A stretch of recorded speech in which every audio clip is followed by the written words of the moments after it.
आज के 8वें सत्र में जुड़ने वाले सभी मित्रों का मैं हृदय से स्वागत करता हूं। कर्मयोग कर्मयोग पर हम लोग चर्चा कर रहे हैं आज। पिछली बार हमने इसमें जो बात कही थी उसमें एक चीज जोड़ी है, संकल्प शक्ति जोड़ी है, और ज्ञान योग में जो ज्ञान शक्ति है उसके साथ में स्मरण शक्ति और लिखना चाह रहा था मैं, तो इसको भी जोड़ लेते हैं। तो उस तरीके से हमारी जो पूरे की पूरी व्यवस्था है वो बहुत अच्छे से बनती है। ओम अस्तो मा सद्गमय तमसो मा ज्योतिर्गमय मृत्युम मामृतम गमय। ओम शांति शांति शांति। ओम सहना भवतु सहनौ भुनक्तु सह वीर्यं करवावहै तेजस्विनावधीतमस्तु मा विद्विषावहै। ओम शांति शांति शांति। सदाशिव समारंभां शंकराचार्यं मध्यमाम् अस्मदाचार्यं पर्यन्तां वंदे गुरु परंपराम्। शंकरं शंकराचार्यं केशवं बादरायणं सूत्र भाष्य कृतौ वंदे भगवन्तौ पुनः पुनः। मेरे गुरुजन जिनसे मुझे मार्गदर्शन मिला, श्री सिद्धार्थ अय्यर जी, श्री जय कृष्णमूर्ति जी, स्वामी सर्वप्रियानंद जी, श्रीमती रमा शिवरामन जी, प्रोफेसर M.B. माधवन और अनेक स्वावलंबन कार्यक्रम के मेरे प्रतिभागी साथियों, आप सबको मैं हृदय से धन्यवाद देता हूं कि आपसे जो हमारी चर्चा होती रही है उसके कारण हमें बहुत सारी चीजें समझ में आई हैं, और इस प्रबोधन के लिए मैं आप सबको हृदय से धन्यवाद देता हूं। हम लोगों ने अब तक जो पढ़ा है, समझा है, विचार विमर्श किया है कर्मयोग के संदर्भ में, तो हमने बात की थी उचित कर्म की, और उसके पहले हमने बात किया था कि 3 प्रकार के योग हैं, कर्मयोग, उपासना योग और ज्ञान योग। और भक्ति योग भी बात की थी, और भक्ति योग को हम कहते हैं, और जो हमारे जहां पर हमने सुना उन सबसे यह कहा जाता है कि भक्ति योग इन तीनों योगों का आधार है, इसके साथ ही तीनों योग चलते हैं। और एक और जो हमारा सामान्य एक प्रश्न रहता है कि इनमें से किसी एक को चुना जाए, तो ऐसा नहीं है, आपको सभी सभी पर ध्यान देने की आवश्यकता है। यह बात अलग है कि आपके स्वभाव, आपके स्वरूप के कारण आप में हो सकता है कि कोई ज्ञान योगी ज्यादा दिखे, कोई कर्म योगी दिखे, कोई उपासना योगी दिखे, लेकिन आवश्यकता आपको तीनों योगों की और भक्ति योग की भी पड़ती है। तो उस पर हमने बात की थी, और फिर उसके बाद हम कर्म योग पर चर्चा कर रहे हैं। कर्म योग के संदर्भ में हमने कई बातों पर की थी, कर्म पर बात की थी, दृष्टिकोण पर बात की थी, पंच महायज्ञ पर बात की थी। तो उचित कर्म क्या है? उचित कर्म और उचित दृष्टिकोण और नजरिया, ये बात हुई थी। दृष्टिकोण को हम भाव भी बोल सकते हैं, एटीट्यूड भी बोल सकते हैं। तो अब उचित कर्म क्या है? हम उचित कर्म का निर्धारण इस तरीके से नहीं करते कि डॉक्टर का पेशा उचित है, या शिक्षक का पेशा उचित है, या प्रशासक का पेशा उचित है, या अन्य कोई, मतलब हम भौतिकता के आधार पर उचित कर्म का निर्धारण नहीं करते। क्योंकि हम अध्यात्म पर बात कर रहे हैं तो उसका आधार भी आध्यात्मिक ही होगा। ऐसा कर्म जो हमें हमारी आध्यात्मिक प्रगति करे, वह उचित कर्म। और वह कर्म जिससे हमारी आध्यात्मिक उन्नति ना हो, वो उचित कर्म नहीं हो सकता। इस संदर्भ में तो हम आध्यात्मिक दृष्टिकोण से कर्म का विभाजन करते हैं। तो उचित कर्म के संदर्भ में जब हमने बात की थी, तो कर्मों को हमने 3 श्रेणियों में विभाजित किया था: उत्तम कर्म, मध्यम कर्म और निषिद्ध कर्म, या अधम कर्म। तो जो उत्तम कर्म है उनको एक और नाम है उनका सात्विक कर्म, या निष्काम कर्म, या श्रेयस, और एक और विभाजन है निःश्रेयस।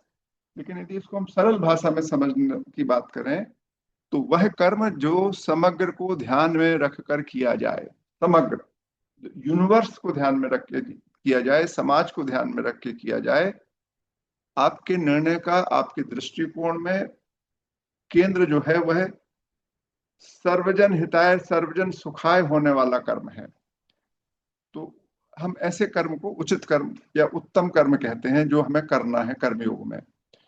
मध्यम कर्म पर भी चर्चा हुई थी। मध्यम कर्म पर रोक नहीं है। मध्यम कर्म को प्रेयस, अभ्युदय, स्पेलिंग मिस्टेक है वहां पर, अभ्युदय लिख दिया है लेकिन वो अभ्युदय है।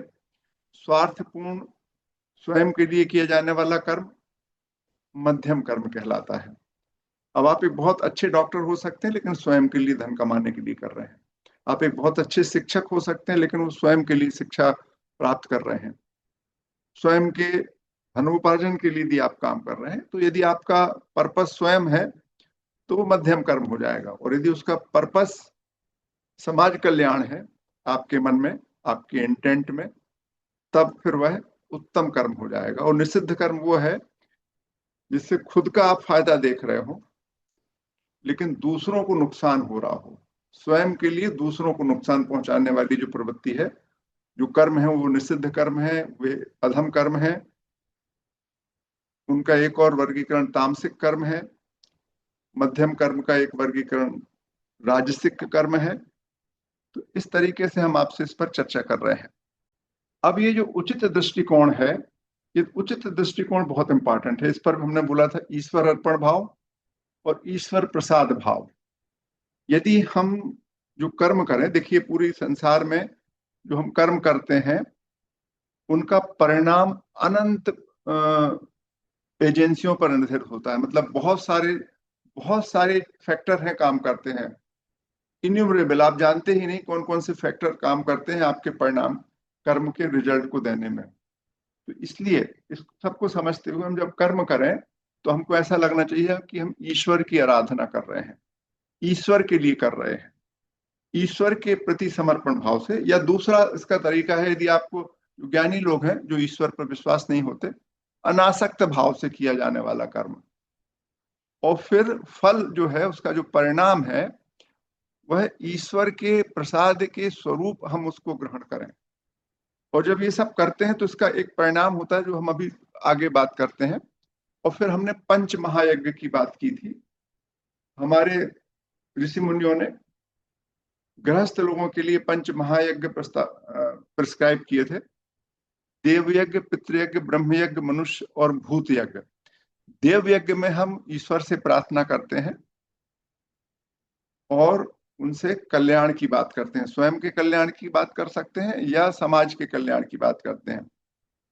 तो जब हम देव यज्ञ में ईश्वर से प्रार्थना करके, देवताओं की आराधना करके, पूजा पाठ करके हम यदि अपने लिए कुछ चाहते हैं तो मध्यम कर्म हो जाता है। लेकिन हम यदि सर्वे भवन्तु सुखिनः सर्वे सन्तु निरामयः के भाव से यदि हम आराधना करते हैं और आराधना करते समय हमारा संकल्प सभी के कल्याण का होता है, तो वही क्रिया देव यज्ञ बदल जाती है। पितृयज्ञ में हम अपने पूर्वजों के लिए, अपने वर्तमान के माता पिताओं की देखभाल के संदर्भ में और अपने से जुड़े हुए समग्र लोगों के, पूर्वजों के और वर्तमान के प्रति जब हम कल सद्भाव रख कर काम करते हैं तो उसको पितृयज्ञ कहते हैं। ब्रह्म यज्ञ यह है कि जो हमारे जो वेद पुराण हैं, जो हमारी धर्म प्रणाली है, जो हमारा ज्ञान प्रणाली है, उसका प्रचार प्रसार, शिक्षण, प्रचार प्रसार से ज्यादा महत्वपूर्ण है शिक्षण में जब हम मदद करते हैं तो उसको हम हैं। इसका मतलब ये हुआ कि जहां जहां पर भी उचित तरीके से वैदिक शिक्षा दी जा रही है, वहां वहां हमें उस वैदिक शिक्षा के प्रचार प्रसार में और सही आधुनिक संदर्भ में सही शिक्षा, जिसमें किसी भी प्रकार का अंधविश्वास ना हो। प्लीज समझिए कि भारतीय ज्ञान परंपरा और वैदिक धर्म जो है वो किसी भी प्रकार के विश्वास की बात नहीं करता है। वो कहता है कि आप सत्य को जानकर कर्म करिए। वो बिल्कुल आपको किसी भी प्रकार के डिक्टम पे विश्वास नहीं, आदेश नहीं देता कि आपको ऐसा करना है या ऐसा नहीं करना है। वो कहता है आप सोच समझ कर काम करिए। तो उस दृष्टिकोण से जहाँ उचित उचित वैदिक ज्ञान दिया जा रहा है, उसके प्रसार प्रसार में हमें मदद करना चाहिए। मनुष्य यज्ञ का मतलब होता है कि जो हमारे साथी हैं, सामाजिक कार्य, शैक्षणिक शिक्षा का प्रसार, स्वास्थ्य का प्रसार, लोगों को उद्यम प्रारंभ करने में मदद करना, इस तरीके के जो हमारे सहजीवी मनुष्य हैं उनको सहायता पहुंचाने का पूरा उद्यम मनुष्य यज्ञ कहलाता है। उनके मनुष्यों के कल्याण के लिए किए जाने वाले हमारे सभी कार्य मनुष्य यज्ञ होते हैं और उनका लक्ष्य होना चाहिए समग्रता, ना कि हम अपनी सामाजिक प्रतिष्ठा बढ़ाने के लिए कर रहे हो। यदि आप सामाजिक प्रतिष्ठा बनाने के लिए कोई काम कर रहे हैं तो फिर वो मनुष्य यज्ञ में ना आकर वो मध्यम कर्म में चला जाएगा। और भूत यज्ञ मतलब मनुष्यों को छोड़कर बाकी जितने प्राणी हैं उन सब के लिए कार्य करना, उनकी उनकी संरक्षण के लिए काम करना, वह भूत यज्ञ है। अब हम कर्मयोग, जब हम कर्मयोग की बात करते हैं तो कर्मयोग में क्या होता है? समत्व भाव। कर्मयोग से समत्व भाव पैदा होता है।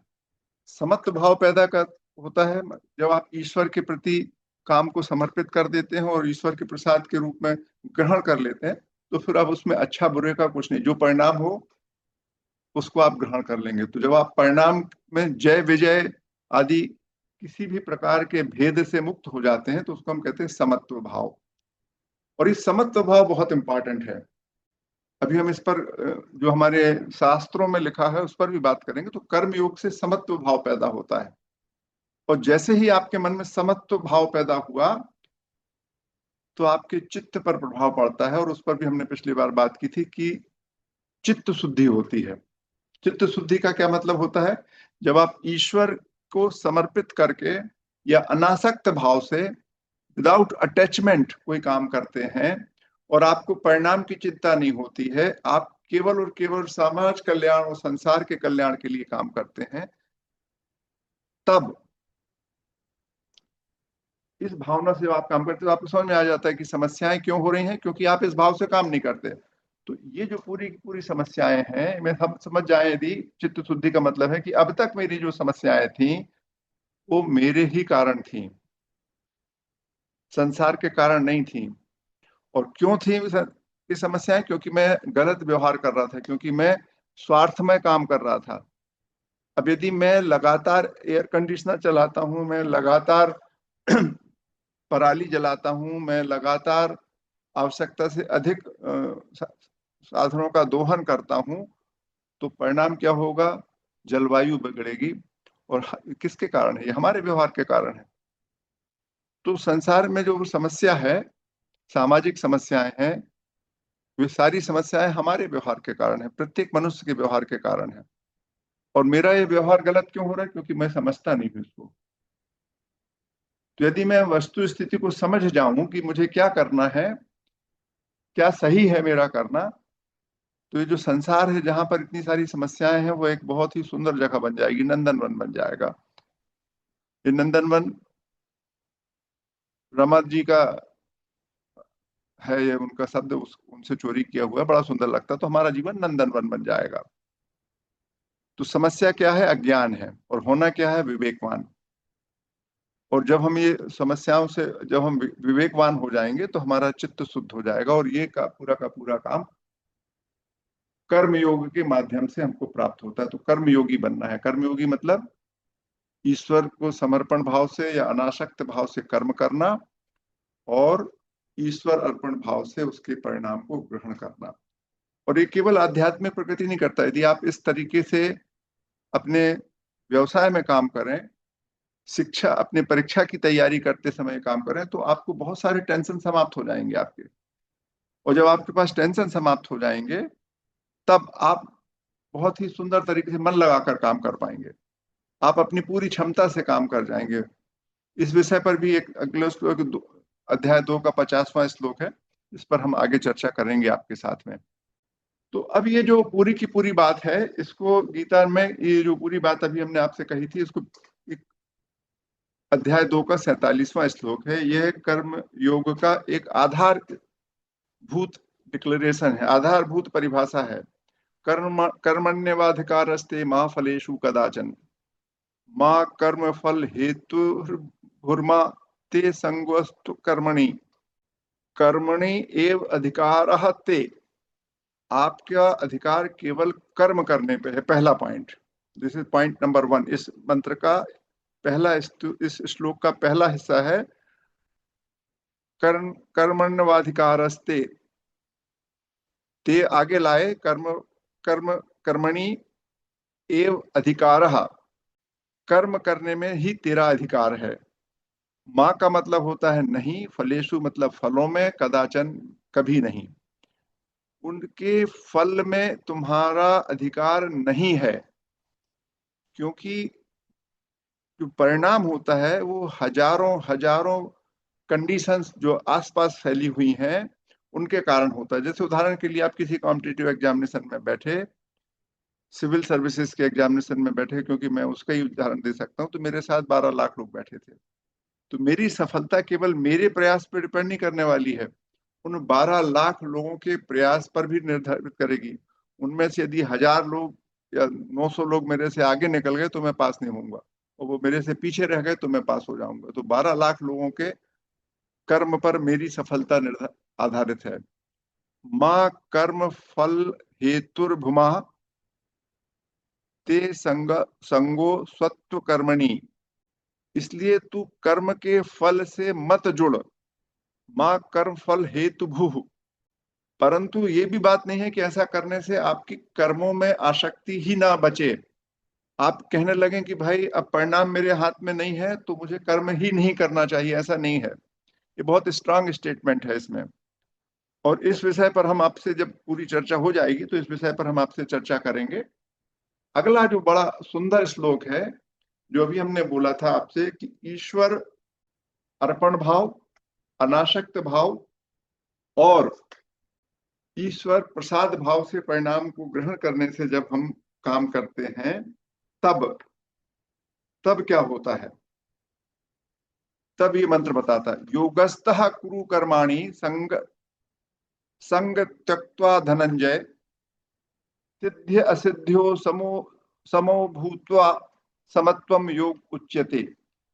हे धनंजय, योगस्थ कुरु कर्माणि, योगस्थ होकर, योग में स्थित होकर अपने कर्म करो। संग त्यक्त्वा धनंजय, फल की आसक्ति, फल का संग को, फल क्या परिणाम होगा उसको त्याग दो। और जब ऐसा करोगे तो क्या होगा, आपके मन में सफलता और असफलता में समान भाव होगा, और यही समत्व भाव योग कहलाता है। तो इसमें योगस्थ का क्या अर्थ है? हम लोग जब योग की बात करते हैं तो योग का मतलब प्राणायाम समझ लेते हैं, आसन समझ लेते हैं। तो केवल शरीर स्थिर होना नहीं है योग। योग का अर्थ है मन का स्थिर होना, मन का एकाग्र होना। और केवल स्थिर और एकाग्र होना नहीं है, मन का निष्कलंक होना। और ये तभी हो सकता है जब मन में विभाजन ना हो, है ना। तो योगस्थ वही है जो लाभ हानि, सुख दुख, जीत हार से परे हो जाए। उसमें इस तरीके के मन में, उसके मन में इस तरीके का लगातार प्रपंच ना चल रहा हो, लगातार वृत्तियां ना चल रही हो। मैं हार गया तो क्या हुआ, मुझे नहीं मिला तो क्या होगा, नींद नहीं आई तो क्या होगा, अच्छा कमरा नहीं मिला तो क्या होगा, वगैरह वगैरह। इस तरीके के प्रश्न जब तक आपके मन में रहेंगे तब तक आप दिल लगाकर काम नहीं कर सकते। और परीक्षा में फेल हो गया तो क्या होगा, बॉस को पसंद नहीं आया तो क्या होगा, इस तरीके के सारे भाव जब आपके मन में समाप्त हो जाते हैं और आप अपनी पूरी क्षमता से, जब ये प्रश्न खत्म हो जाएंगे तो क्या करेंगे, आप अपनी पूरी क्षमता से काम करेंगे। जब आप अपनी पूरी क्षमता से काम करेंगे तो परिणाम बेहतर आने की संभावना बढ़ जाती है।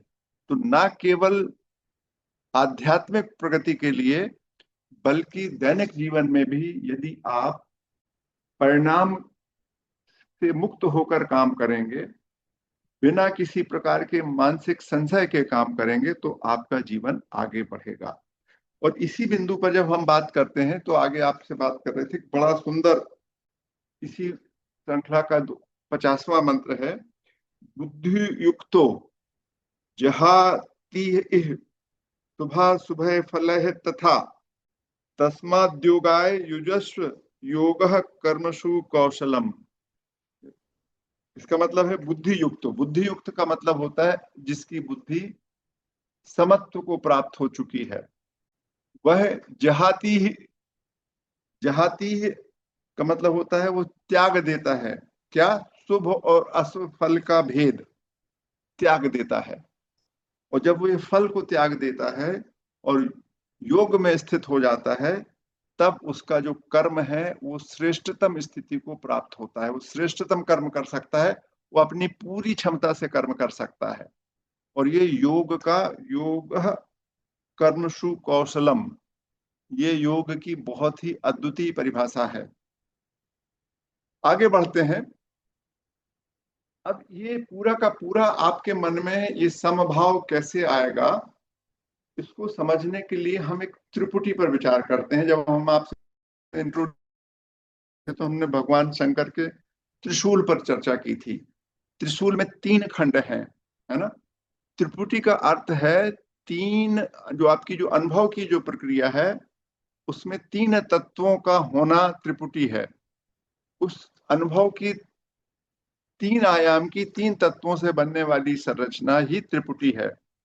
कर्म करते समय कर्ता कर्म और करण, जानकारी प्राप्त करते समय ज्ञाता ज्ञान और ज्ञेय, किसी वस्तु को देखते समय दृष्टा दृष्टि दृश्य, और किसी चीज का भोग करते समय भोक्ता भोग और भोग्य, ये संस्कृत में कहे जाती हैं त्रिपुटियां। और जहां अनुभव है वहां त्रिपुटी है ही, क्योंकि अनुभव के लिए 3 चीज लगती हैं। और जब आप इस त्रिपुटी से मुक्त हो जाते हैं, वहां आपको त्रिपुटी का 3 समाप्त हो जाता है, वहां अद्वैत का अनुभव होता है।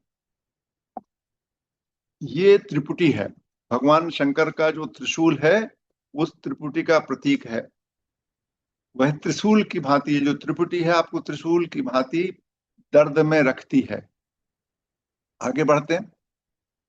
तो अब त्रिपुटी के बहुत सारे उदाहरण पर हम आपसे चर्चा करें। देखने की त्रिपुटी, तो इसमें कौन 3 है?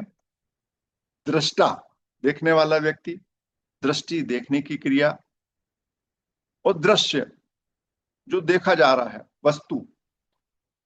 उदाहरण में कि जब मैं किसी चीज को, एक फूल देख रहा हूं तो मैं दृष्टा हुआ, फूल दृश्य हुआ, और आंखों से जो देख रहा हूं वो दृष्टि है। ये उदाहरण है काय का? देखने की त्रिपुटी का। कर्म की त्रिपुटी, देखने की त्रिपुटी, सुनने की त्रिपुटी, जानने की त्रिपुटी, खाने की त्रिपुटी। ये कुछ उदाहरण हो सकते हैं इसमें, कुछ पर अभी हम चर्चा करेंगे। आप लोग इस पर विचार करें। कोई बताना चाहेगा कि सुनने की त्रिपुटी क्या हो सकती है? श्रोता, श्रोता। जो सुन रहे हैं वो, और तीसरा हाँ इंफॉर्मेशन, जो जो बोला जा रहा है। हाँ। तो इसमें जो 3 चीजें हैं उसमें उदाहरण से बताइए। जैसे कोई एक उदाहरण है कि आज जैसे हम लोग यहाँ पे बात कर रहे हैं या किसी स्कूल की बात कर लें, तो आप बताएं कैसे उस पर चर्चा करेंगे। आप उदाहरण से बताइए। मतलब एक आपने थ्योरेटिकल बोला, जैसे फूल को देख रहा था तो फूल क्या हो गया, मैं क्या हो गया, और जी। प्रक्रिया क्या हो गई। इसी तरीके से इस पे आप बताइए क्या कहना है आपका। आ, जो मैं सुन रहा हूँ, मैं श्रोता हूँ। हाँ। जो जो आप शब्द बोल रहे हैं वो बीच की इंफॉर्मेशन है। हम्म। और जो आप बोल रहे हैं, जो जी। लाउडनेस और वो सब है, वो अ, मतलब आवाज है। चलिए, बहुत बढ़िया आपने बात की। तो श्रोता, सुनने वाला, सुनना, जो सुनना है वो शब्द है, और जो वक्ता की आवाज है ना, वो है। ऐसी 3 चीज है। वक्ता की आवाज है, श्रोता का सुनना है, और शब्द है। ये 3 चीजें हुई। बहुत सुंदर आपने बात की।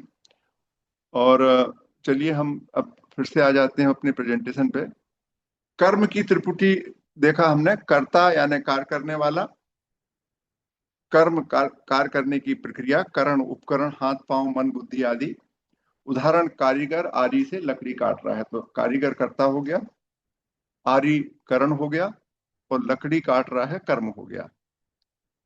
अगली देख लेते हैं, देखने की। देखने वाला व्यक्ति, देखने की क्रिया, ज्ञान, और जो देखा जा रहा है वह वस्तु। तो मैं फूल को आंखों से देख रहा हूं, तो मैं हो गया दृष्टा, फूल हो गया दृश्य, और आंखों से देख रहा हूं, आंखों से देखने का कार्य दृष्टि हो गई।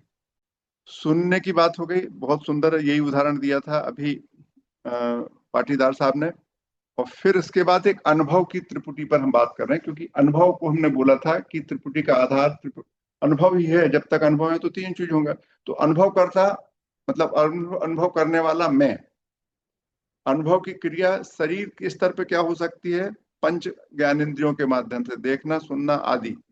मन के स्तर पर उसमें सुख दुख, ना पसंद नापसंद आदि निकालना, को महसूस करना। और बुद्धि के स्तर पर यदि हम अनुभव को चाहते हैं तो सही गलत का होना।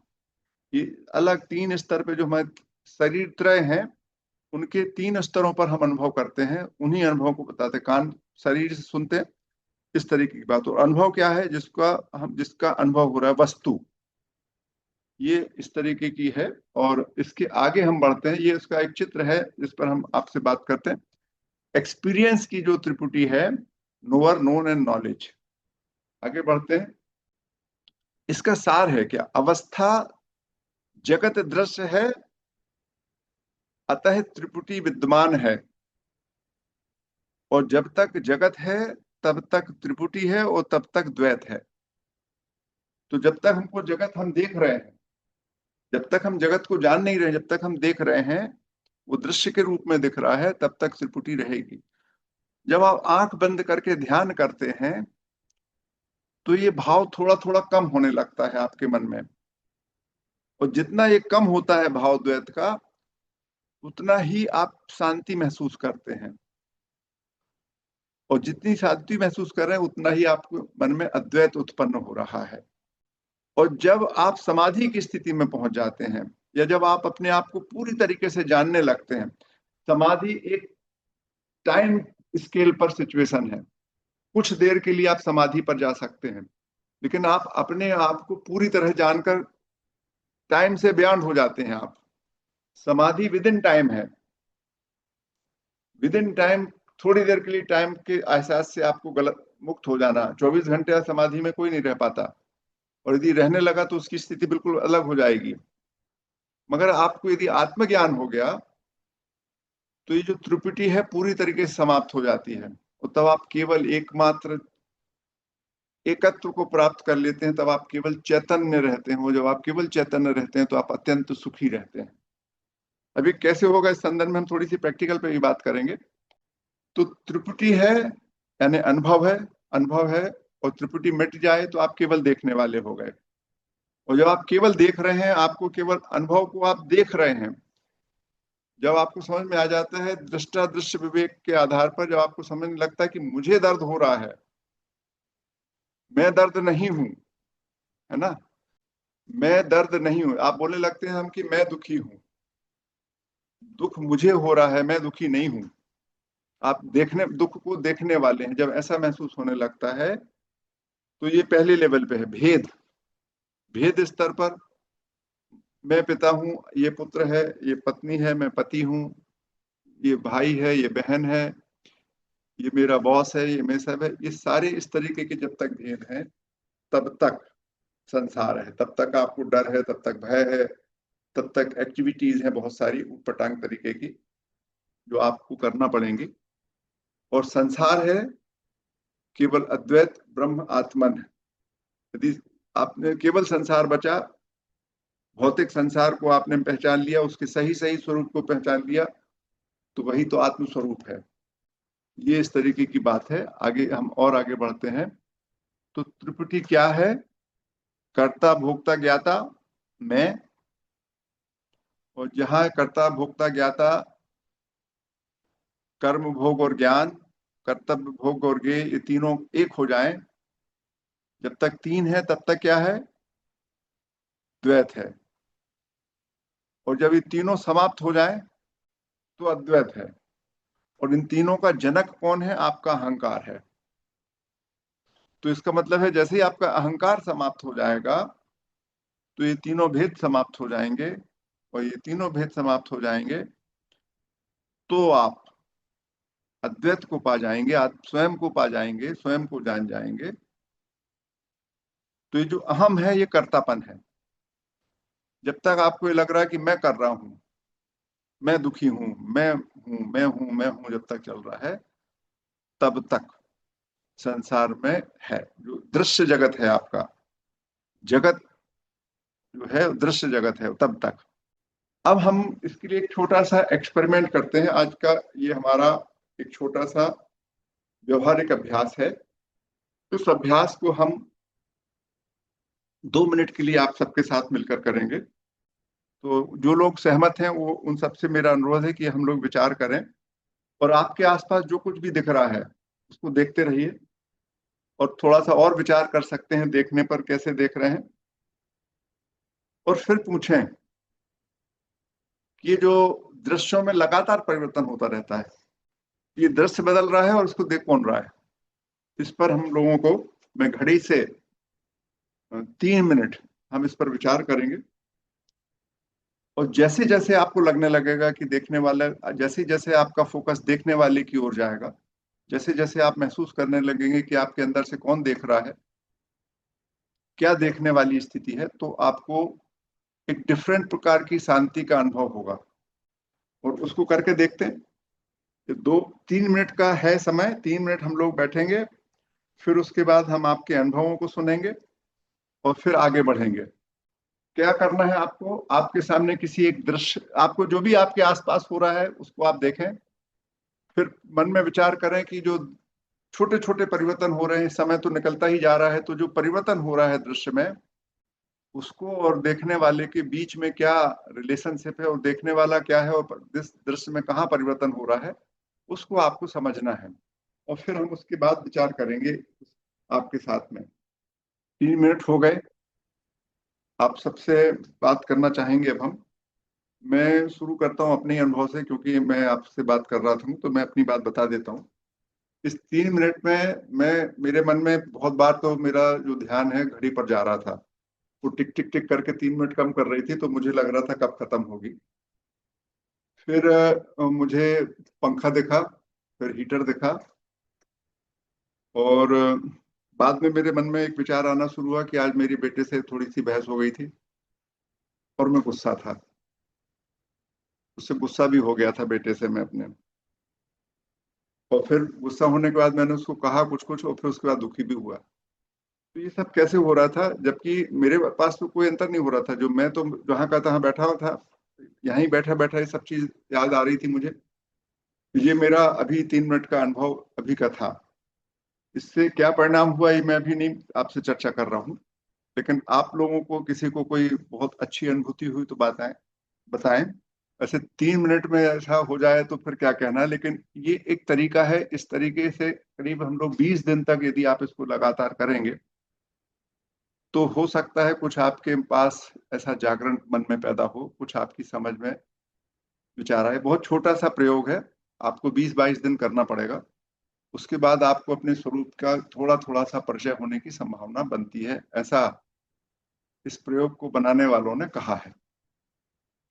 तो कोई कुछ कहना चाहता हो इस 3 मिनट के अनुभव पे, फिर हम आगे बढ़ते हैं। हाँ सर, सर वो उसमें बस यही एक प्रॉब्लम आ रही थी कि मतलब इधर उधर मन जा रहा था, मतलब विचार इधर उधर के, ये मतलब आपने वो देखने कन- वाले को समझ में आया, आपको कौन देख रहा है? ये थोड़ा बहुत वहां 1 आध मिनट आपके मन में वो आई बात, कौन देख रहा है? हाँ सर, बट वो पूरा वो कंसंट्रेटेड नहीं हो पा रहा था, मतलब वो एक ठीक थोड़ा हिट ठीक, कर कोई रहा बात था नहीं। वहाँ जी की वो। जी, जितेंद्र दिवाकर यंग आदमी है, शायद ये कुछ बोलना चाहे। जितेंद्र। सर पहले तो मेरे आसपास में रूम की चीजों पे मेरा ध्यान जा रहा था। फिर उसके पश्चात मैं कोशिश किया कि मैं स्वयं अपने आप को देखूं, लेकिन सही से नहीं देख पाया। गिल साहब हमारे बड़े वरिष्ठ व्यक्ति हैं, बहुत चिंतन करते रहते हैं, कुछ कहना चाहेंगे क्या?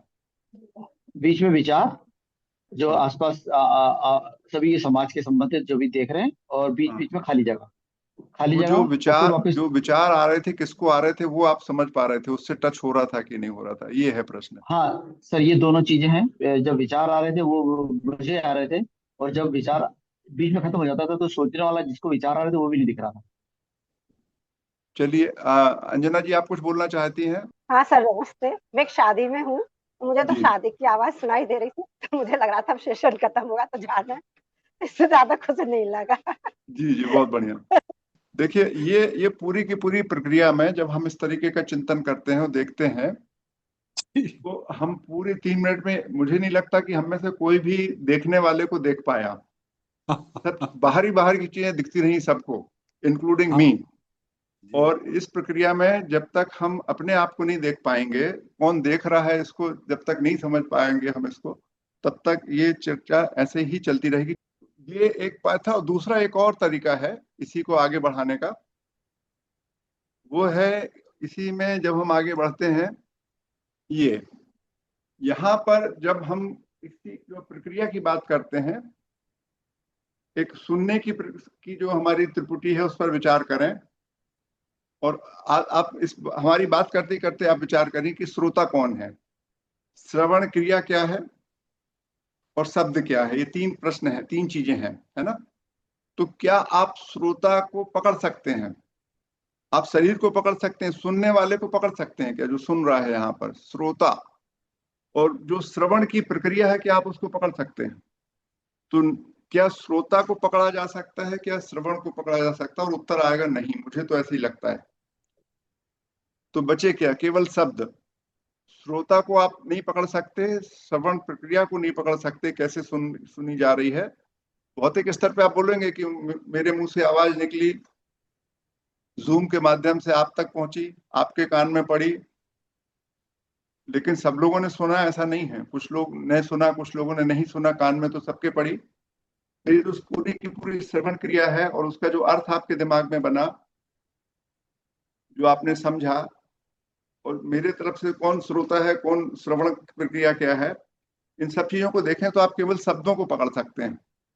तो तीन तो गायब हो जाते हैं, तो एक ही बचता है, शब्द। और हम बोलते हैं शब्द, शब्द ब्रह्म, नाद ब्रह्म। इस पर भी आप विचार करिएगा। और ये दो प्रयोग थे जिन पर हमने आपके सामने आज रखा है।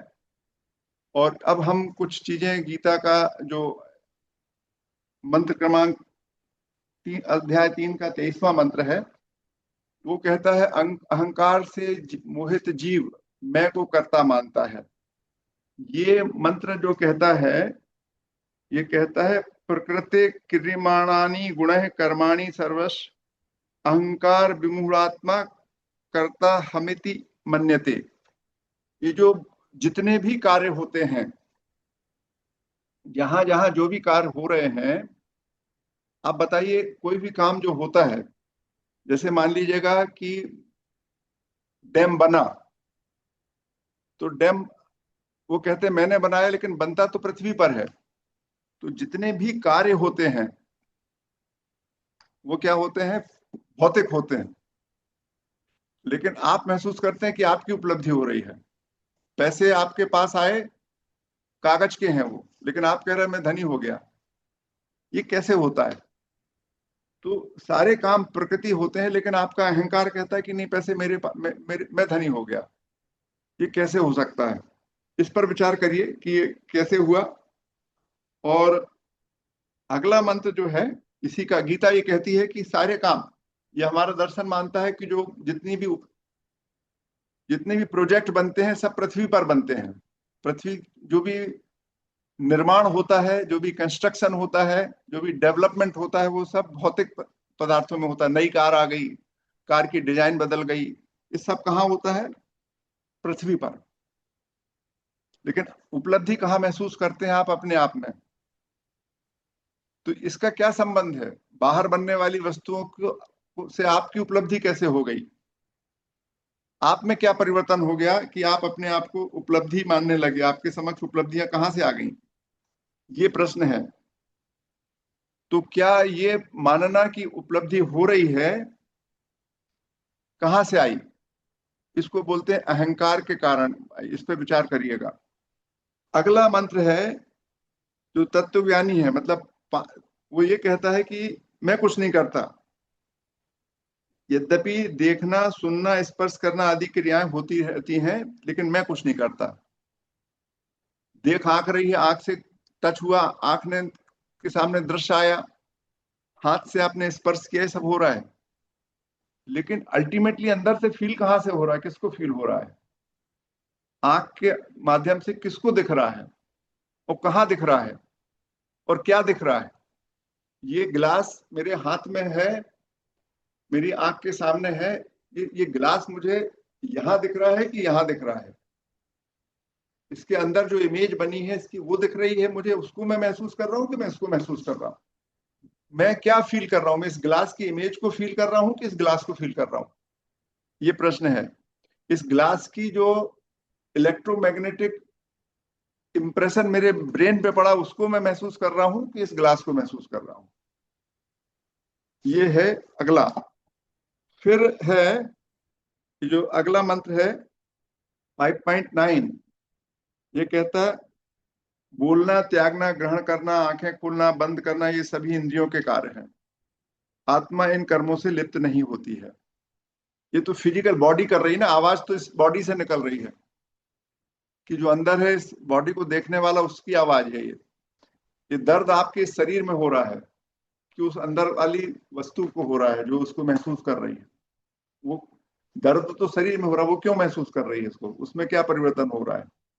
ये मतलब ज्ञानी जानता है कि आत्मा अकर्मा है, केवल इंद्रियां ही कार्य करती हैं। इस विषय पर आपको विचार करना है। और संजय को गीता का संवाद बार बार स्मरण कर आनंद देता है। ये 8.66 है। सर्वधर्मान् परित्यज्य मामेकं शरणं व्रज अहम तो 1866 1877 पर मैं नहीं निकाल पाया। सभी धर्मों का परित्याग कर मेरी शरण में आ जाओ। मतलब जब आप ये सही गलत ऊंचा नीचा इसको सब छोड़ के जब आप आत्मचिंतन करेंगे, स्वयं के तत्व को पहचानेंगे, तब आपको शांति मिलेगी। ये सही गलत सुख दुख और इन तरीके के जो आपके भाव हैं इनसे आपको आगे बढ़ना पड़ेगा। इसके बाद अगला जो हम आपको कुछ 3 मंत्र हैं, यदि आप इसको चाहेंगे तो मैं इन मंत्रों को आपको ग्रुप में इसमें शेयर करूंगा। वो मंत्र है बृहदारण्यक उपनिषद का मंत्र है, बहुत ही सुंदर है। ये कहता है आत्मा व अरे द्रष्टव्य श्रोतव्यो मंतव्यो निधिध्यासत्यव्य। हे प्रिय, आत्मा ही देखने योग्य है, सुनने योग्य है, विचार करने योग्य है। तो तुमको आत्मा को देखना, सुनना, विचार करना और ध्यान करना चाहिए आत्मा के संबंध में। तो प्लीज थिंक अबाउट योरसेल्फ, ये बृहदारण्यक कहता है। छांदोग्य उपनिषद कहता है तत्त्वमसि, तुम वही हो। इस पर विचार करिए। गुरु जी कहते हैं छांदोग्य उपनिषद में, हे श्वेत केतो, तुम वही ब्रह्म हो। और ये जो डिस्कशन है, ये जो हम लोग ने कठोपनिषद पढ़ा था ना, कठोपनिषद का जो बालक है उस बालक का बड़ा भाई है श्वेत केतु। उससे ये बात चल रही है। श्वेत केतु जिस तरीके का वो शांत भाव का था कठोपनिषद में नचिकेता, उससे बिल्कुल उलट घमंडी व्यक्ति था श्वेत केतु। तो श्वेत केतु को जब उनके पिता समझा रहे हैं कि तत्त्वमसि, तुम वही हो। और मांडुक उपनिषद में परिभाषा दी गई है आत्मा की, बहुत सुंदर।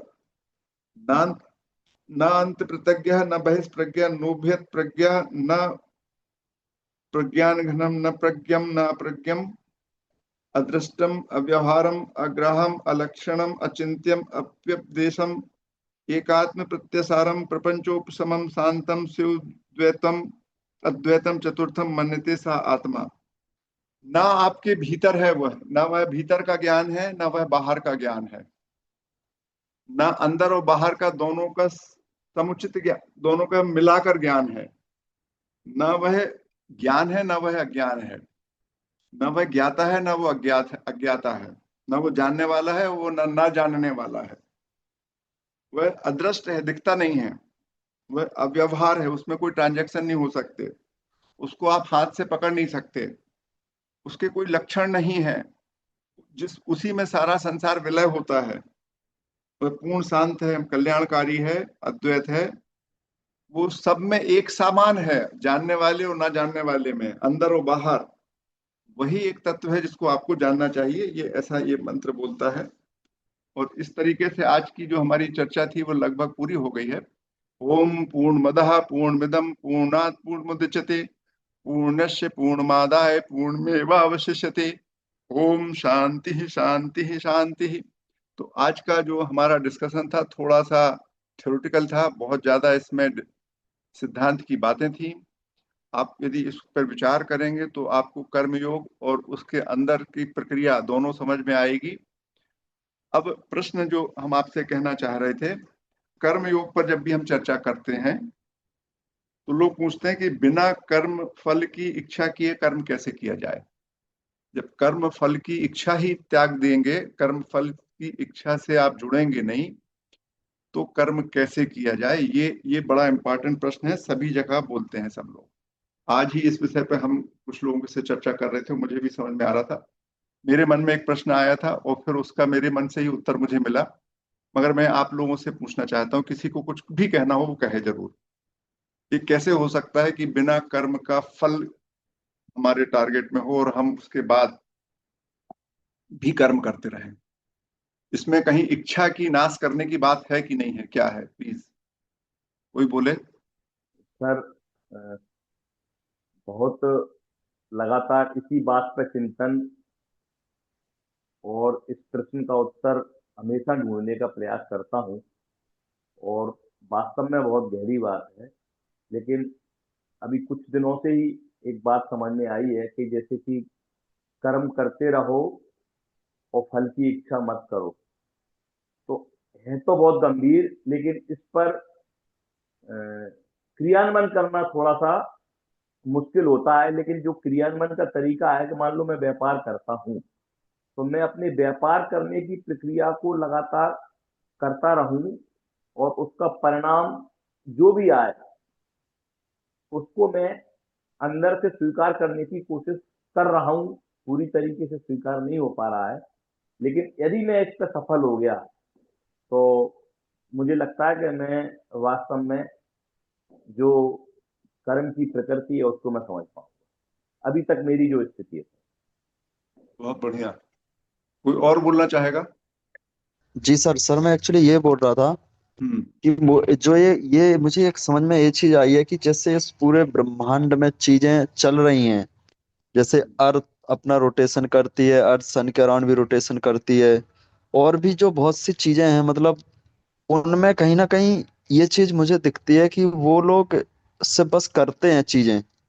अब इसके उसमें पृथ्वी को कुछ फायदा हो रहा क्या नहीं हो रहा, या चंद्रमा जो काम कर रहा है उससे उससे फायदा हो क्या नहीं हो रहा, नहीं हो रहा, वो चीज मुझे कभी वो नहीं हुई। मतलब ये अपने उसमें धुन में बस करते रहते हैं चीजें, मतलब जो भी नेचर के लॉ हैं या उसके अकॉर्डिंग।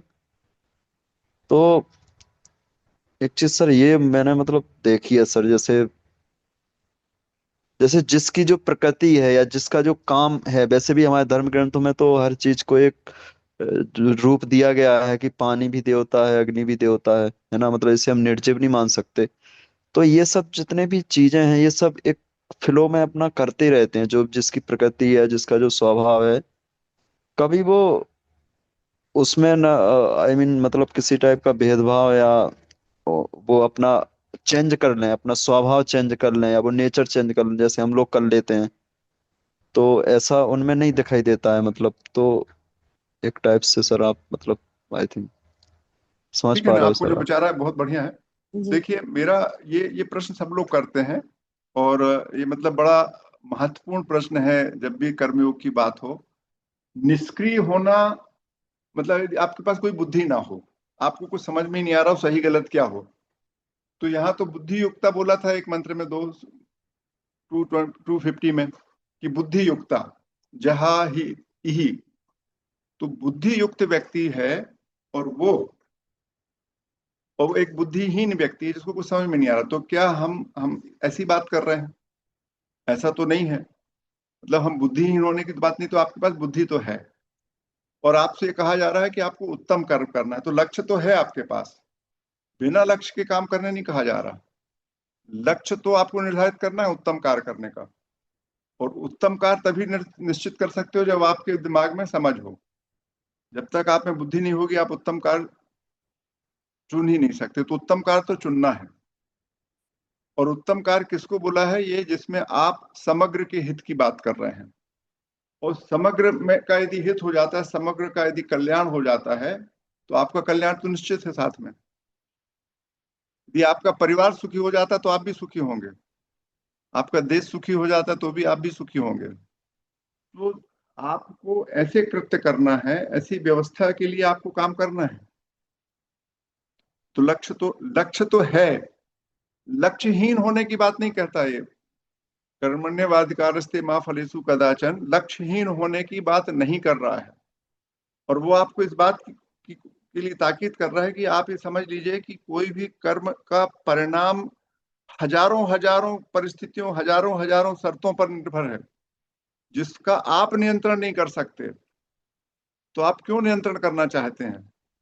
इनफाइनाइट कंडीशंस जब फुलफिल होती हैं तब कहीं परिणाम आता है। तो जब आपके हाथ में जो चीज है ही नहीं, इस चीज की समझ विकसित करने कहता है। और जिस दिन आपके मन में इस चीज की समझ आ जाएगी कि आप परिणाम को नियंत्रित नहीं कर सकते, तो परिणाम के प्रभाव से आप दुखी या प्रसन्न क्यों होंगे जब आपके हाथ में ही नहीं था वो। मगर सर आपको बुद्धिमान व्यक्ति हैं तो आपको उचित निर्णय करना तो पड़ेगा ही। जी जितेंद्र, आप कुछ बोल रहे थे। जी सर, मैं और भी शायद कुछ सुना हूँ, जैसे महाभारत में श्री कृष्ण जी कहते हैं कि आप अपना कर्म करो, फल की चिंता मत करो। और शायद ओवरऑल बाद में ये भी समझाते हैं कि सब मेरी इच्छा से होता है, जो चाहता हूँ मैंने कि सब कुछ मैं ही करवाता हूँ, मैं ही मरता हूँ, मैं ही मरवाता हूँ, सारी चीजें जो है मेरी इच्छा से होता है। तो इसमें मेरा प्रश्न है कि जब सारी चीजें उन्हीं की इच्छा से होता है, तो हमारे करने ना करने से क्या रह जाता है? आप क्योंकि ऐसा, ओवरऑल सब कुछ उन्हीं की इच्छा से होता है। जी जितेंद्र, आप उनकी इच्छा उनने कहा है वो नहीं, आप अपने तरीके से समझिए कि क्या आप ऐसा मानते हैं कि सब उन्हीं की इच्छा से होता है? या आपको यदि मान लीजिएगा कि आपको भोपाल से जबलपुर जाना है या भोपाल से ग्वालियर जाना है, तो आपका उसमें कुछ प्रयास होगा, आपके कुछ निर्णय काम करेंगे, तो उसी के आधार पर आप ग्वालियर पहुंचेंगे या भोपाल पहुंचेंगे कि भगवान पहुंचा देगा? बिल्कुल सर, हमारा प्रयास रहेगा, हमारे पैर, हमारे कर्म रहेंगे, नहीं कर्मों नहीं, के आधार आपको पर ही हम निर्णय लेके पहुंचेंगे। दिशा निश्चित करना पड़ेगी ना कि किस गाड़ी में बैठना है, कहाँ करना है ना? जी जी सर जी। ये तो आपके हाथ में है। तो आपको निर्णय तो तो फिर करना ही है जैसे क्योंकि आप बुद्धि। भोपाल सर सर जैसे फिर भोपाल पहुंचने का जो हमारा एक फल होगा कि हमको भोपाल पहुंचना है, तो हम ये हाँ, कर्म करके उस फल की इच्छा हेतु कर्म करेंगे ना कि हमको भोपाल इस नहीं नहीं, वक्त आप वहां पे आपने पहुंच निर्णय जाना किया है। कि आपको भोपाल पहुंचना है। जी निश्चित तौर पे आपके कुछ ना कुछ कारण होंगे कि आप ग्वालियर से भोपाल या भोपाल से ग्वालियर जाना चाहते हैं, इसलिए आपने वो जी यात्रा प्रारंभ की। अब आप भोपाल से ग्वालियर पहुंच पाएंगे सही समय पे, ये आपके हाथ में नहीं। रास्ते में बहुत सारी चीजें हो सकती हैं। तो पहुंच गए तो बहुत जी अच्छी जी बात जी है। नहीं पहुंचे तो दुखी होने की क्या जी बात है? यदि गाड़ी बीच में खराब हो गई तो आपके हाथ में तो नहीं थी वो। हाँ। ये बात कह सर रहे हैं लेकिन कृष्ण। फिर हम इस लेकिन हम इस इच्छा से तो जाते हैं ना कि हाँ हम भोपाल पहुंच जाएंगे, हमारी इच्छा कहीं कि हाँ, तो फल एक इसलिए प्रकार सा है कि हम वहां पहुंच इसीलिए जाएंगे। नहीं, आपने हाँ, लक्ष्य निर्धारित किया कि आपको भोपाल से ग्वालियर जाना है। ये लक्ष्य निर्धारित, तो लक्ष्य निर्धारित करने पे तो रोक नहीं है। उनका कहना है जी लक्ष्य बिल्कुल। प्राप्त होगा कि नहीं होगा ये आप अपने हाथ में मत ले लीजिए कि आपने डिसाइड कर लिया कि मैं ग्वालियर पहुंच जाऊंगा तो आप पहुंच जाएंगे, ये मत सोचिए। ग्वालियर जाना है ये आप डिसाइड कर सकते हैं, लेकिन ग्वालियर जी पहुंचेंगे कि नहीं पहुंचेंगे ये बहुत सारी चीजों पर डिपेंड करता है। जैसे कल मेरी जी डॉक्टर इन को आना था, उसने टिकट बुक कराई थी इंडिगो से, पुणे से भोपाल। इंडिगो ने उनको खबर करी कि ऑपरेशनल प्रॉब्लम के कारण फ्लाइट कैंसिल हो गई है। तो अब दुखी होने की क्या दिक्कत, रुको एक दिन, कल आ जाना। निर्णय आपका था कि आपको भोपाल आना है। तो लक्ष्य जी पर कोई रोक नहीं है। मतलब कर्मण्येवाधिकारस्ते मा फलेषु का जो है उसमें ये नहीं कहा गया है कि आपको लक्ष्य निर्धारित नहीं करना है। आपको श्रेष्ठतम लक्ष्य निर्धारित करना है। और सर एक श्रेष्ठतम मिनट लक्ष्य। लूंगा। हाँ सर सर मैं कुछ बोलना चाहता हूँ। हाँ, बोलिए ना आप। अ, अभी सर जो 3 का 27वां जो श्लोक था, हाँ कि जिसमें कि कर्तापन का बोध ही हट जाए कि मैं हाँ करता हूँ। हाँ जिस दिन अंतर मन से ये बोध हट जाए कि हाँ मैं करता हूँ, हाँ, उस दिन स्वतः ही फल की इच्छा समाप्त हो जाती है, ऐसा मेरा मानना है। और ठीक है। उस कर्तापन के बोध को हटाने के लिए हमको मानना पड़ेगा कि मैं कुछ करता हूं ही नहीं, सब कुछ स्वतः होने वाली क्रिया है। ये थोड़ी सी दिक्कत हो गई। ये सब कुछ स्वतः होने वाली क्रिया है, तो फिर हम लोग बैठे क्यों हैं यहाँ डिस्कशन करने के लिए? सर, ग्रंथों में इस बात का स्पष्ट वो है कि हम कुछ करता है ही नहीं है। तो आप और अस्पताल नहीं जाओ, आपको सर्दी हो जाएगी तो आप अस्पताल नहीं जाओगे? वो सर स्वतः है अस्पताल का जाना भी। और अ, अभी जैसे भगवान कृष्ण ने जो 3/27 में कहा है कि हाँ। ज्ञानी जन अपने आप को कर्ता मानता ही नहीं है। अब कर्ता भी एक शब्द है ना? शब्द है जी। कर्ता। उसका क्या मतलब है, इसको समझना एक अलग किस्म की बात है। मगर आपको ये सबसे महत्वपूर्ण चीज है कि प्राणी जो है उसके पास संकल्प शक्ति है, और उस संकल्प शक्ति का आपको उपयोग करना है उत्तम कार्यों के लिए। और उत्तम कार्य करते समय उसका परिणाम आपको मिलेगा कि नहीं मिलेगा, ये चूंकि इतना बड़ा यूनिवर्स है, इतनी सारी चीजें हैं, इतनी बड़ी बड़ी घटनाएं हो सकती हैं कि जो आपके नियंत्रण में नहीं है। तो सर मैं और भी कुछ कहना चाहूंगा। हाँ, बोलो बोलो। तो सर हमारा कार्य अगर श्रेष्ठ है, उत्तम है, जन सामान्य के हित के लिए है, और किसी प्रकार का किसी को नुकसान करने के पर्पज से नहीं है, तो ये बाधाएं क्यों आती हैं, समस्याएं क्यों आती हैं, नहीं, बाधाएं अड़चने क्यों क्यों आती है? आती हैं? क्योंकि इस पूरे कार्यक्रम कर कोई, क्योंकि आपको पहली तो आपको ऐसा लगा है कि कोई एक बैठा हुआ व्यक्ति है जो देख रहा है कि आपका काम अच्छा है और बुरा है, और इसलिए वो फिर आपने अच्छा काम किया तो आपको अच्छी मदद करेगा। ऐसा नहीं है। पूरी की पूरी व्यवस्था एक सिस्टम से चल रही है, और उस सिस्टम में हजारों फैक्टर हैं जो आपको समझ में नहीं आ रहे हैं। उन सभी फैक्टर के हिसाब से परिणाम आते हैं, और इसलिए आपको अपनी संपूर्ण बुद्धि से श्रेष्ठतम निर्णय करना चाहिए। और जब आपने श्रेष्ठतम निर्णय कर लिया तो फिर परिणाम की चिंता नहीं करना चाहिए। ये पूरा का पूरा है। अब इस विषय पे हम आपको किसी विषय से कन्विंस नहीं कर सकते, क्योंकि जो आपके विचार हैं वो आप रखोगे। जो मुझे समझ में आया इतने दिनों में कि ये पूरा का पूरा जो सिस्टम है, उस सिस्टम में लक्ष्य समाप्त नहीं किए जा रहे हैं। लक्ष्य आपको निर्धारित करने की आपकी क्षमता है।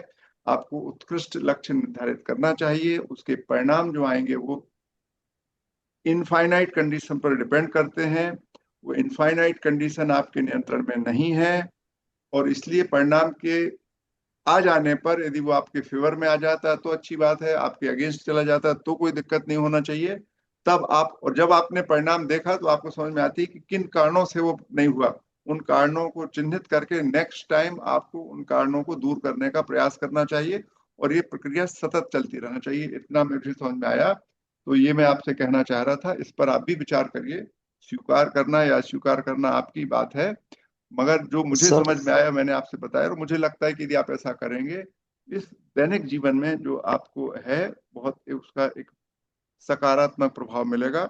सर मैं सर एक्चुअली मैं भी बिल्कुल इसी बात से सेम ऐसे ही मैं भी सोच रहा था, मतलब 100% सहमत हूँ। मतलब क्योंकि अगर अपन पूरा चीजें देखें सर, तो एक नियम के, एक सिस्टम के अनुसार ही चल रही है। मतलब पूरा यूनिवर्स हो गया या जितनी भी चीजें हैं, तो कहीं ना कहीं, और जो आप सर बोल रहे हैं ना मल्टी फैक्टोरियल होती हैं चीजें, वो भी।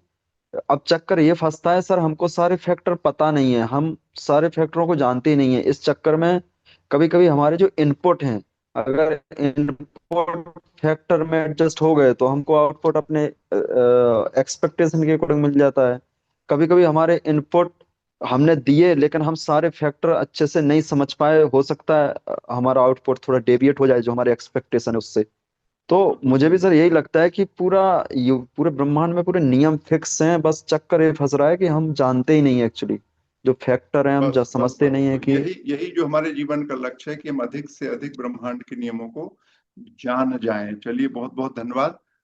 सर मैं केवल एक जगह बहुत डिस्टर्ब हो रहा हूँ कि यदि सब कुछ निर्धारित है, पूर्व से निर्धारित है, तो और हमारे अच्छे या बुरे, उत्तम या बुरे कर्मों का मतलब क्या, यदि सब निर्धारित है और यदि हम लक्ष्य निर्धारित कर सकते हैं, हम्म, यदि हम किसी लक्ष्य या टारगेट पर स्वयं से पहुंच सकते हैं, तो फिर ईश्वर का महत्व क्या, फिर तो हम भी ईश्वर बन जाएंगे। हाँ, हमारा सर सर जो सर एक शास्त्र है वो कहता है, योग शास्त्र कहता है कि यदि आपका मन निर्मल हो गया तो आप ईश्वर हो जाएंगे। नहीं सर, मैं ये नहीं कह रहा हूँ सर, जैसे जो बुद्धिज्म जैनिज्म है, और ऐसा लग वाला वो मानते हैं कि सब कुछ निर्धारित है, आप जो भी कर रहे हैं, मैं चल रहा हूँ आप या हम आपसे किसी बात कर इज्म रहा को, हूँ, ये पूर्ण राम राम, निर्धारित हम किसी इज्म को बात नहीं कर रहे, जो अपन बात कर है। रहे हैं उसकी बात करिए। नहीं सर, मैं आपको क्या नाम लग जो रहा है, इज्म इज्म की बात मत करिए, आप क्या फील कर रहे हैं वो बताइए। मुझे तो सर केवल इतना लग रहा है कि सिर्फ कर रहे हैं, क्यों कर रहे हैं, किस लिए कर रहे हैं, क्यों पृथ्वी पर आए हैं, क्या है, क्या किसका क्या उद्देश्य था, क्या मेरा उद्देश्य है, एक्चुअल मेरा क्या, मुझे कुछ पता नहीं।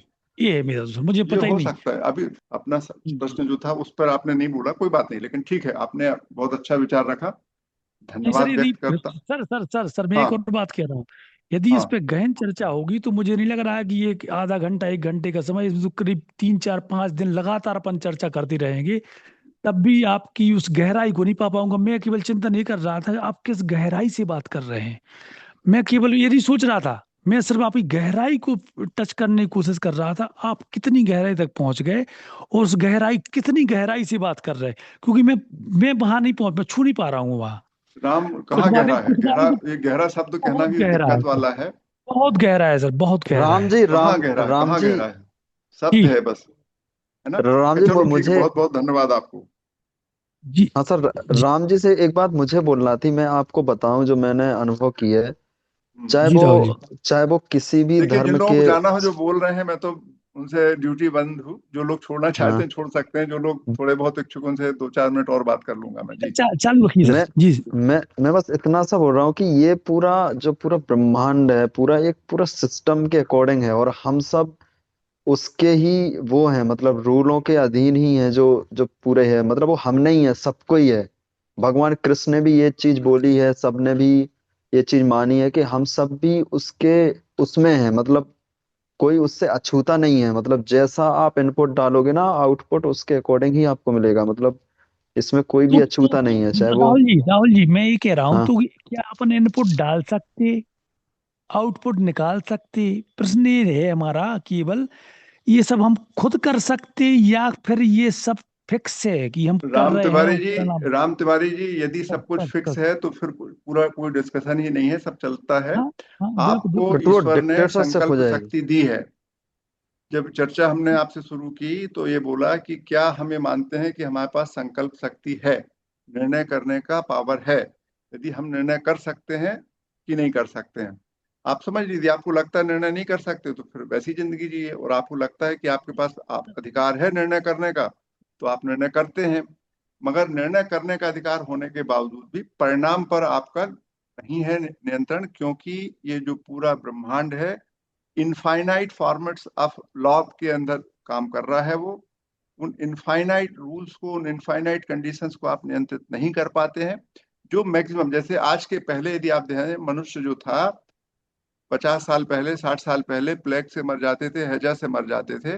लेकिन चूंकि अब आप इतनी सारी कंडीशंस को नियंत्रण कर पा रहे हैं कि आज भारत दुनिया की जनसंख्या बढ़ती जा रही है, लोग मरते नहीं है, क्योंकि आपके हाथ में बहुत सारी चीजें ऐसी आ गई हैं जिनके आधार पर आप अपने जीवन को बचा पाते हैं। लोग बताते जी हैं जो अभी जो एक तो टाइप का फ्लू ही था कोरोना, जो पहली बार जब वो जी फ्रेंच फ्लू आया था दुनिया में तो 20 करोड़ लोग मर गए थे। जी। इस बार 20 लाख भी हाँ नहीं सर, मरे, जबकि स्पेनिश फ्लू आबादी में। बहुत ज्यादा थी। सेम टाइप की महामारी थी, लेकिन अब हम नियंत्रण कर पाए क्योंकि हम जानते हैं। तो ये एक फैक्टर है, इसको समझिएगा कि आपके हाथ में निर्णय करने की क्षमता है और उस क्षमता को आप उपयोग में ला सकते हैं, आपके पास जानकारी। और यही जो उद्देश्य है कि इस मूल तत्व को, मूल प्रकृति को जानिए। ये जानना ही आपके जीवन का लक्ष्य है कि कैसे ये ब्रह्मांड चल रहा है। उस शक्ति को पहचानना ही आपके जीवन का उद्देश्य है। तो जब आइंस्टीन ने कोई चीज खोजी तो उसको कितना आनंद आया, जो आर्किमिडीज ने आर्किमिडीज का सिद्धांत सोचा तो उसको कितना आनंद आया। तो जब भी आप कोई नई चीज, when you find a new thing, a new law, a new understanding of the nature जब आपको होती है, बिल्कुल फ्रेश। अब बार बार गुरुत्वाकर्षण के उपयोग करते हुए आप कई चीज बना लें वो बात दूसरी है, लेकिन जब आप नई बात सीखते हैं तो आपको अत्यंत प्रसन्नता होती है और वो आनंद का अनुभव होता है, और उसको आप कल्पना नहीं कर सकते। तो जीवन का जो सबसे बड़ा लक्ष्य है, जानिए कि क्या है इस नेचर में। To know the nature, increase the knowledge of human mind, वो जीवन का लक्ष्य है, ये मुझे लगता है। हाँ इंक्रीज सर, मतलब human knowledge, not personal knowledge, human knowledge. जब भी हम ह्यूमन नॉलेज को बढ़ाएंगे, हम प्रसन्न होंगे। जिस भी व्यक्ति ने कोरोना की वैक्सीन खोजी होगी, उसको कितना अद्भुत सुख मिला होगा कि मैंने इतने लाखों लोगों की जान बचा ली। तो अब इस चर्चा को बंद कर लें, अनंत समय तक चल सकती है। धन्यवाद, गुड नाइट सभी को। सही है सर, सत्य सर, गुड नाइट।